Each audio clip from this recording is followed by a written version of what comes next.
Hi and Assalamualaikum. So today we will present a documentary on the issue of subsidy realization in Malaysia. In Malaysia, subsidies have historically been employed as a means to support the populace, particularly those in lower income groups with essentials like fuel, food, and utilities. However, over time, the subsidy system faced criticism due to inefficiencies and mismanagement. The subsidies often were not effectively targeted, leading to benefits extending beyond the intended recipients and even reaching wealthier segments of society. This resulted in strains on government finances, especially during economic fluctuations, and raised concerns about the system's sustainability. Moreover, social equity concerns arose as these subsidies didn't consistently reach the most vulnerable groups in society. These challenges spurred discussions about the need for a more efficient and targeted subsidy system. Prime Minister Anwar Ibrahim recent emphasis on subsidy rationalisation in the Malaysia Madani Budget 2024 aligned with these historical issues. His focus on preventing wastage of public funds, ensuring fairness to vulnerable groups, addressing fiscal losses, and improving governance resonates with the long-standing challenges faced by Malaysia's subsidy system. This move towards subsidy rationalisation aims to redirect savings from subsidies to better assist to those in needs, marking a pivotal step towards a more equitable and financially responsible future for Malaysia. The subsidies given by the government to the people throughout the country, including electricity, fuel and food, is expected to exceed 81 billion ringgit this year, said Prime Minister Datuk Sri Anwar Ibrahim. He said even though the figure is seen as high, reducing the total subsidies without looking at the needs of the people is not a choice to the government to ensure the people are not burdened, especially by the current cost of living. The issues surrounding subsidy rationalisation in Malaysia are multi-faced and have been long-standing concerns. Firstly, there's the challenge of inefficiencies and mismanagement within the subsidy system itself. Over the years, subsidies were not effectively targeted, leading to leakage and benefits extending beyond the intended recipients. This raised questions about the equitable distribution of resources and the effectiveness of the subsidy system. Secondly, the strain on government finances due to these inefficiencies is a significant issue. Fluctuating global commodity prices and economic downturns amplified the burden on the budget, creating an unsustainable situation. Thirdly, there are concerns about social equity. Subsidies, as they were, did not consistently reach the most vulnerable groups in society. This created disparities and debates about fair resource distribution.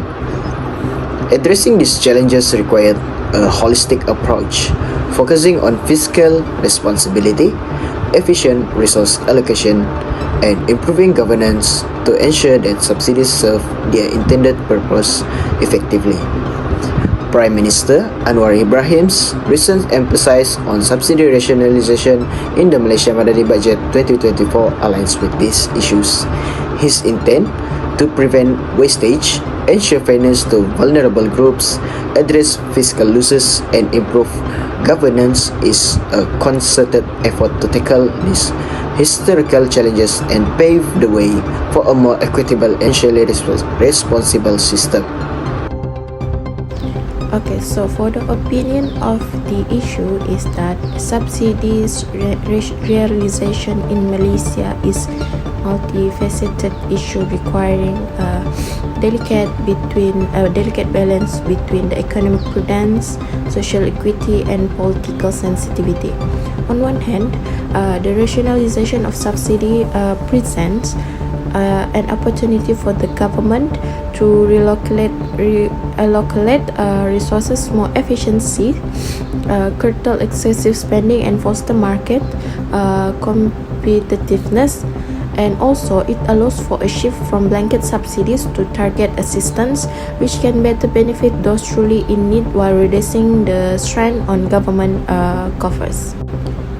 So, politically, subsidy rationalization remains a sensitive subject, which is government face the challenge of balancing economic necessities with public sentiment.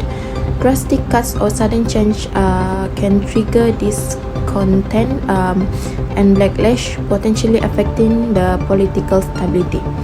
Thus, any subsidy rationalization strategy requires careful planning, transparent communication, and gradual implementation to garner public support and minimize socio-political repercussions.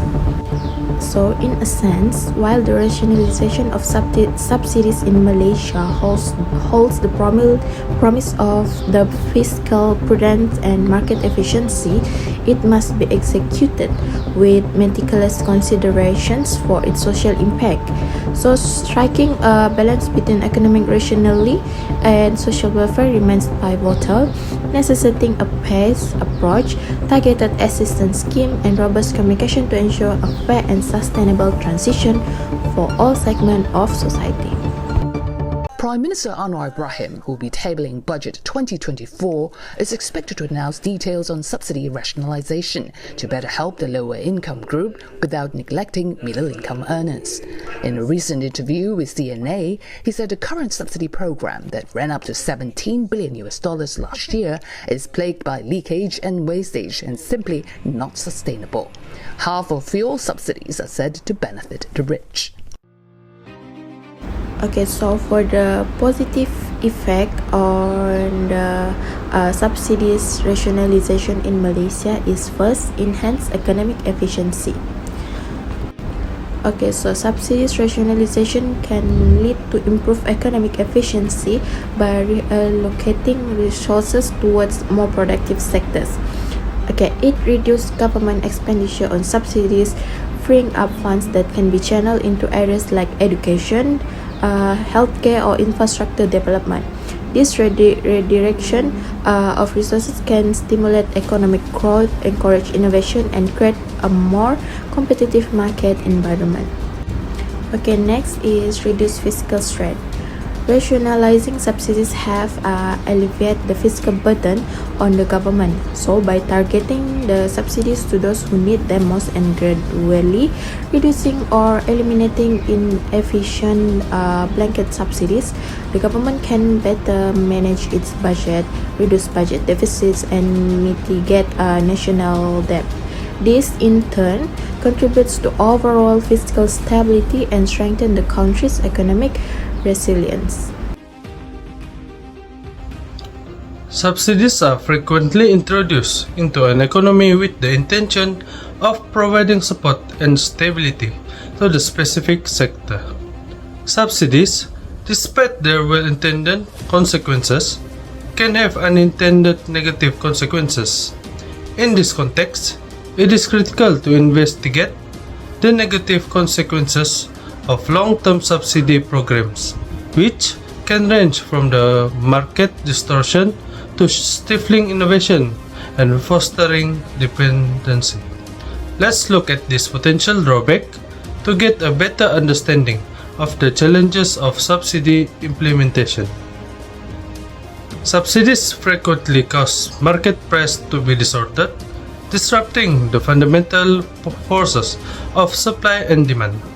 Subsidies create a mismatch between what consumers pay and the actual economic value of the product by artificially lowering the cost of certain goods or services.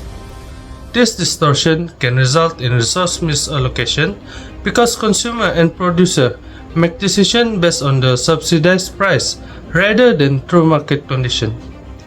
In the long run, this can encourage overconsumption of subsidized goods while discouraging investment in more efficient sector, limited the natural equilibrium of a well-functioning market.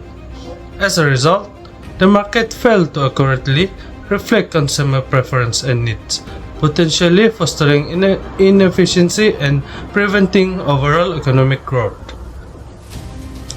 Subsidies can also foster a culture of dependency among supported industry, limiting incentive for innovation and efficiency. Business may be discouraged from seeking alternative, more competitive strategy if they are assured of consistent government assistance. This lack of incentive to innovate can lead to decline and restrict the development of industry that could otherwise thrive on their own. Furthermore, a reliance on subsidies for an extended period of time may perpetuate outdated technologies and practice, impeding progress toward more sustainable and advanced solutions. As a result, the long-term negative impact of subsidies on the country growth rate and global competitiveness may outweigh the short-term gains. In the complex world of economic policy, finding the right balance between encouraging growth and avoiding negative consequences is a constant challenge for governments all over the world. Subsidies, while intended to help specific industry or individuals, frequently come with risks such as market distortion, inefficiency, and fiscal strain. Recognizing these challenges, innovative solutions are required to ensure that subsidies achieve their intended goal without causing long-term harm. A targeted approach to subsidy reform can be implemented to address the negative effect of subsidies. This includes carefully evaluating and restructuring existing subsidy programs in order to ensure that they benefit the intended recipient while minimizing market distortion. Government can implement means-tested subsidy system, directing financial assistance specifically for individual or industry in genuine needs. This method avoids the pitfall of inefficient resource allocation and ensure that subsidies achieve their intended purpose without creating dependency or contributing to market inefficiency. Secondly, governments can shift their focus from blanket subsidies to targeted incentive for innovation and diversification in order to reduce dependency and encourage economic diversification. Instead of continuously bailing out failing industry, policymakers can redirect resources to promote innovation, research and development, and the growth of emerging industries. This approach not only promotes economic resilience, but it also encourages the development of new competitive industry that can thrive in the absence of long-term government support. Countries can create a dynamic and self-sustaining economic environment that is less reliant on subsidies by investing in education, technology, and entrepreneurship. Implementing this solution requires careful evaluation of both short-term economic stability and long-term sustainability. Government can mitigate the negative effect of subsidies by enacting targeted reforms and encouraging innovation, resulting in more resilient and competitive economic landscape.